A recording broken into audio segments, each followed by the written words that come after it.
O que é que você está abrindo mão hoje para poder pertencer ao seu sistema? Se você não souber isso, você não vai sair da lealdade invisível. Por exemplo, todas as mulheres são divorciadas. É óbvio que eu vou estar fazendo esse movimento a todo momento no inconsciente para validar. Tá vendo? Todo mundo aqui é assim mesmo. Os homens não servem. Eu não posso contar com eles para nada. Não é estranho que você não possa contar com nenhum? Não tem alguma coisa errada? Se a gente está só vivendo em réplica, a gente está vivendo em ilusão. E aí, para a gente poder fazer o movimento, a gente vai ter que ir para a dor real, tá? Que às vezes aqui é uma ilusão falar sobre provedor, não posso contar para nada, tá? Quando eu for olhar a dor real, às vezes é uma morte. Quando eu vou olhar a dor real, às vezes foi a minha mãe ser uma abusadora. E que eu jamais quero olhar para isso. A gente tem que parar de viver a dor ilusória, que normalmente essa resposta pronta está muito na superfície, tem algo mais embaixo. E essas informações estão todas contidas no meu sistema, tá? Qual é a ferida do seu clã? Já perguntei para vocês. Traição, é abuso, é drama, é controle, é doença. Se eu vejo que é controle, todos os dias eu vou buscar não controlar. E aí, o que é que eu vou fazer? Às vezes eu vou falar com outra pessoa, nem precisa, é aqui dentro, ó. Essa pessoa é livre, também essa pessoa é reprogramação. E eu ia fazer o movimento, não vou fazer, eu vou ficar aqui. É o recolhimento do feminino. Será que eu dou conta de me recolher aqui? Não aguento, porque aí, na hora que eu não me movimento, o que é que eu vou ter que viver? A dor real, que é minha, da ausência. E que tá doendo demais e que eu não dou conta, eu vou falar, me dá a sua atenção, porque eu não dou conta de viver essa dor lá da minha infância. Aí sim a gente vai pra dor real, aí sim a gente tem possibilidade de fazer um movimento. Por enquanto, pedir o dinheirinho ali que é pra entregar pro meu pai, que meu pai não fazia, isso é secundário, tem muito mais ali embaixo, tá? Se alguém for excluído, o representante da nova geração vai fazer este papel. Então, às vezes morreu uma pessoa assassinada, doeu muito, ninguém fala desse assassinato, ninguém olha para isso, é proibido falar isso que doeu. Aí o filho às vezes está no lugar lá do morto, vivendo para a morte, olhando para baixo, não produzindo, porque ninguém teve coragem de olhar para esta dor. Alguém precisa fazer esse movimento. Outra coisa que eu queria que vocês soubessem é que quando a gente exclui ou diminui o nosso parceiro ou qualquer outra coisa, qual é a tendência? Quem vai assumir este lugar fica do lado daquele que foi visto como mais fraco, tá? Então, observe o teu sistema, por isso que eu perguntei lá, quem é que você sente que é o fracassado no seu sistema? Se tiver essa informação aí, você está representando e entregando ou alguém do seu sistema isso aqui. Porque a gente vai lá por honra fazer aquilo que aquela pessoa não fez. Então, muitas vezes as mulheres têm lá o marido e não permite que o filho faça esse movimento até o pai. E esse filho vai ficar do lado daquele que ele considera o mais fraco, tá? Então, às vezes o pai era alcoólatra, a mãe não fez esse movimento, deixou também o pai ser visto como isso não é bom, os filhos vão lá e estão o quê? Alcoólatras também, aí a gente vem outro alcoólatra. O Bert tem uma frase que ele fala assim, sobre os vícios, acho que eu falei semana passada, né? Sobre o vício, ele quer dizer o seguinte, a minha mãe disse, aquilo que vem do seu pai não é bom, tá? Então, observa, Gisele, todo mundo que tá independente se tem filho, o que é que a sua mãe falava do teu pai como algo que não era bom, ou ao contrário, e se você está reproduzindo isso. Tá? Se você estiver reproduzindo isso ou tentando resolver isso em você, você está sanando a dor da sua mãe. Aí se liberta e segue que esse assunto não é seu. Você é muito pequeno para isso, você é só uma criança, você não veio para isso, tá?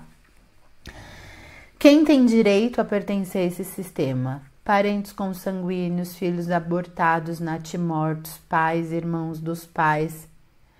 E quando a mãe não fala nada do pai? Quem está perguntando? Você pergunta, pode perguntar.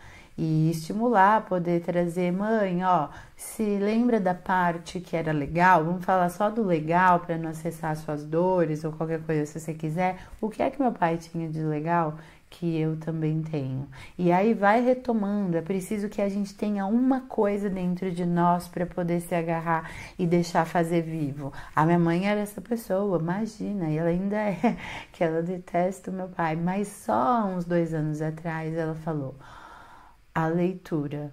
A leitura é, você vai pegar um jornal do início ao fim, e ele lia sem fim, e essa é a coisa que eu mais amo. Imagina que minha mãe me viu crescendo, lendo, e ela nunca contou sobre isso, que é uma mãe criança. Minha mãe perdeu o pai aos 7 anos, e ela amava esse pai. Ela jamais me permitiu que eu tivesse também. Por quê? Porque ela estava projetando a dor dela, da criança, em mim, tá? Então, é importante que você tente saber sobre o seu pai, e se não for via sua mãe, porque não vai ter acesso, vai buscar na família do teu pai, sem culpa. E aí, mais uma coisa, se eu vou fazer esse movimento e eu falo, e se a minha mãe souber? Estou com medo de falar isso para minha mãe, tenho vergonha, já saiba que você já está em lugar trocado. E aí você vai ter que trabalhar essa culpa e falar, não, eu não tenho culpa, eu sou a filha e eu tenho direito de vivenciar as minhas duas partes, porque senão a gente fica fragmentado. A gente acha o propósito, não ganha dinheiro se a gente estiver de um lado só, ou a gente ganha dinheiro e não acha o propósito porque a gente está do lado só. Então, quem já sabe o que veio fazer de alma, que está vivendo isso de alma, mas que não ganha dinheiro, por exemplo, tem vários músicos que fazem esse processo e não ganham dinheiro. Ou tem gente que está lá no trabalho público, que ganha dinheiro, mas não está conectada no seu processo de alma, está fragmentado. A gente faz esse movimento quando a gente consegue integrar Sol e Lua, né? Pai e mãe. Pai e mãe aqui na Terra é representante do divino, do corpo e da mente, tá? Então, se eu tô aqui, ó, só conectada no estudo, isso é a vida da Salvadora não existe corpo, tá? Existe só mente. É uma busca do Pai sem fim. Como também tem gente que tá só do outro lado, só cuida do corpo e não sei o que, mas não faz movimentos para fora de expansão, não tem projeto, não sei, ficou aqui, ó, só com o lado na simbiose da mãe, com medo e todo esse processo, tá? Aí, por exemplo, quem ganha direito a pertencer nesse sistema? Por exemplo, a ex-mulher que cedeu espaço para o novo casamento. A ex-mulher participa desse sistema. E aí, o que acontece quando eu tô numa relação nova? Que existia uma pessoa antes, com vínculo, porque teve filho, porque foi casado, e eu chego nessa relação e, ó, ninguém fala dessa pessoa aqui, hein? Isso é passado, a pessoa tá morta. O que é que vai acontecer? O seu filho vai representar essa pessoa e trazer todos os conflitos, porque esta pessoa participa desse sistema.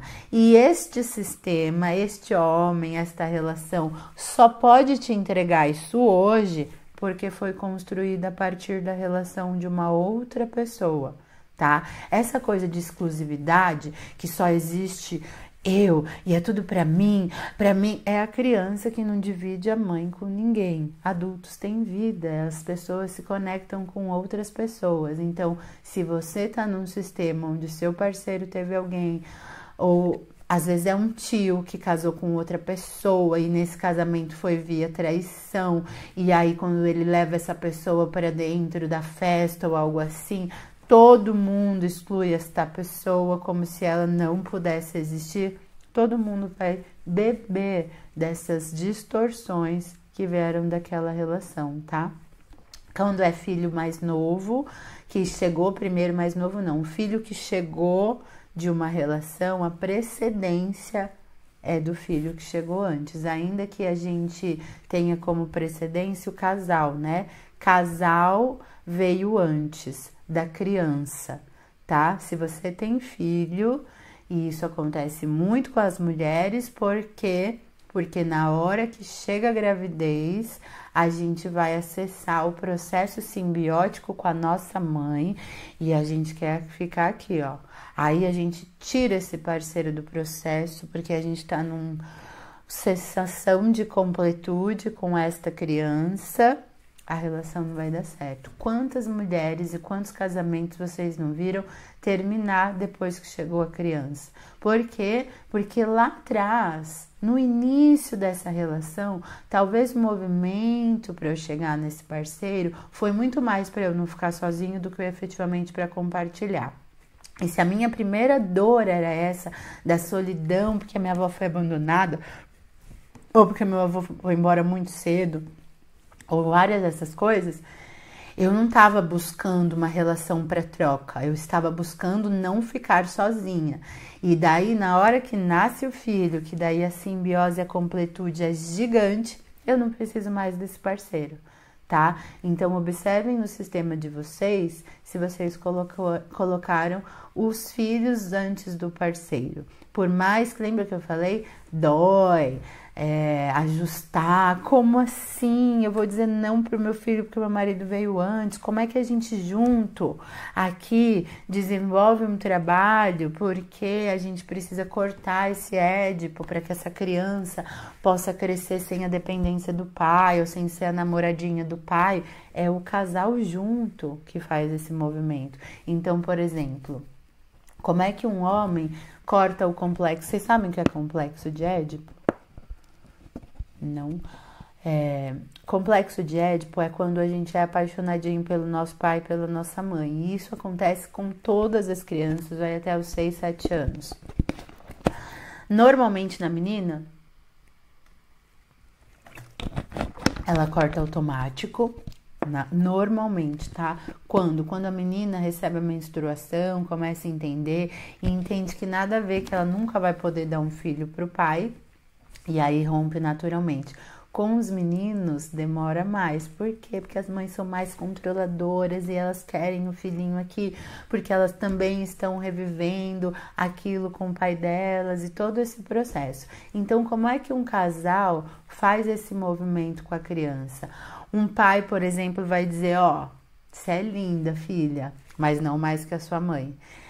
É importante que ele faça essa separação. Acontece que casais normalmente não conseguem resolver as coisas entre si, usam os filhos, então, ai, gosta mais de mim, olha o seu pai, não sei o que, deixa de ser parceiro aqui para competir. Por quê? Porque a gente tá sempre na guerra dos sexos, né? Então lá atrás a gente já tava competindo, chegou o filho, a gente continua competindo de quem gosta mais, não sei o que, e aí o homem vai ficando mais velho, a mulher tá muito atenção para os filhos, ele se sente deixado de lado também, e aí começa um processo de conexão com a filha, tudo invisível. Depois eu vou indicar um filme para vocês assistirem, para vocês verem essa troca, e aí a filha começa a ficar sexualizada, e começa esse processo com o pai, aí o pai fala, tira esse batom, onde é que você vai assim? Já é um processo desse complexo de Édipo não cortado, tá?